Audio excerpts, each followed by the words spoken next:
এবং আমি সামনাসামনি বলি, মানে ওনাদের সর্বোচ্চ পর্যায়ের নেতারা চমৎকার আমাদের সাথে। এই যে আমি ক্রিটিক করছি, আমাদের আগেও কথা হয়েছে, যখন ওনারা জানেন আমি আমি আমি ওনাদের রাজনীতি এন্ডোর্স করি না। অনেক ক্ষেত্রে আমি জামাত সম্পর্কে ক্রিটিক্যাল অ্যাটিটিউড রাখি, ধরুন এক্সক্লুসিভলি ভিডিওটা সেটা, তো ওটার নিচে ধরুন কয়েকশো গালি আছে, আমি আপনাকে পাঠিয়ে দিতে পারবো।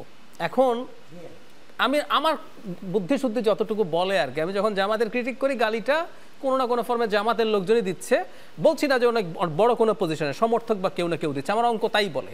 এখন এই কয়েকশো আইডি অন্য কেউ বানিয়ে জামাতের বদনাম করার জন্য করছে, মানে এই কল্পনাটা অনেক টাফ হয়ে যায় আর কি। আর একটা কথা আমি প্রায় বলি, ভাইকে বলছি অন রেকর্ড, অফ রেকর্ডও বলি, এবং আমি সামনাসামনি বলি, মানে ওনাদের সর্বোচ্চ পর্যায়ের নেতারা চমৎকার আমাদের সাথে। এই যে আমি ক্রিটিক করছি, আমাদের আগেও কথা হয়েছে, যখন ওনারা জানেন আমি আমি আমি ওনাদের রাজনীতি এন্ডোর্স করি না।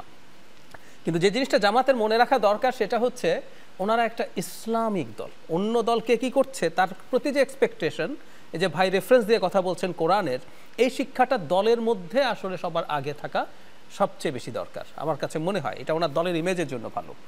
যাই হোক, আমি একটু ওই জায়গাটায় আসি, এই ভাষাটা কেন চলছে, কিভাবে চলছে। ইউরোপে থাকা একজনের কথা বলছেন, আরেকজন হাল আমলের আর একটু কম বয়স্ক একজন খুবই জনপ্রিয় ইনফ্লুয়েন্সার আছেন, অত্যন্ত আক্রমণাত্মক তো বটে, অত্যন্ত বাজে গালিগালাজ করে কথা বলেন, এবং সেটারও ট্র্যাকশন তৈরি হয়েছে। আমি প্লেনলি একটা কথা বলতে চাই, এটা শুনতে খারাপ লাগবে, এবং আমি আশঙ্কা প্রকাশ করছি ভবিষ্যতে এই প্রবণতা বাড়বে। রাজনৈতিক দলগুলো আসলে সেই ভাষাতেই কথা বলতে শুরু করেন দিনের শেষে, যেই ভাষা আসলে মানুষ গ্রহণ করে। তার কাজ হচ্ছে মানুষের সাথে কমিউনিকেট করা, তাকে কনভিন্স করার মাধ্যমে ক্ষমতায় যাওয়া। ট্রাম্প যে ভাষায় কথা বলেন আমেরিকাতে, কথায় কথায় গালি দিচ্ছেন তা বলছি না, তারপরে যে ভাষায় তিনি কথা বলেন, বা আমি একটু উদাহরণ দিই। কিছুদিন আগে আমেরিকার প্রতিরক্ষা মন্ত্রী পিট হেগসেথ, সম্ভবত ওনার নাম, আমেরিকার টপ জেনারেলদেরকে ডেকে নিয়ে আসছিলেন সারা দুনিয়ার সব কমান্ড থেকে। উনি তাদের সামনে যেভাবে কথা বলেছেন, যেভাবে তাদেরকে খোঁচাখুচি করেছেন, এটা আমেরিকার ইতিহাসে কোনো প্রতিরক্ষা মন্ত্রী করতে পারে কিনা বা করেছে কিনা এই আলাপ হয়েছে। কিন্তু এটা ট্র্যাকশন আছে। ট্রাম্প, এই যে আমি আপনি সমালোচনা করছি, কিন্তু ট্রাম্প তার ধরন ঠিক রেখেছেন, হেগসেথরা একই ভাষায় কথা বলছেন। সেম জিনিস ঘটছে ইউরোপে।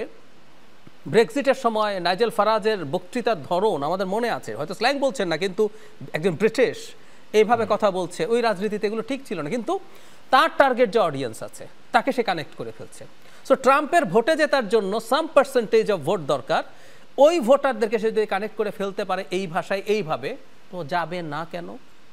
একজন ইনফ্লুয়েন্সার যদি একটা ভিডিও দিয়ে মিলিয়ন ভিউ হয়ে যায় ওই ভাষায় কথা বলে, যার মধ্যে স্ল্যাং থাকবে, মঞ্জু ভাই কেন যেন ওনার কথা না বলে আরেকজনের কথা বলছেন আমি জানি না, তো এটা যখন ঘটে তখন আমি যদি পলিটিক্যাল স্ট্র্যাটেজিস্ট হই, আমি কিন্তু ঠিক এভাবেই বলবো।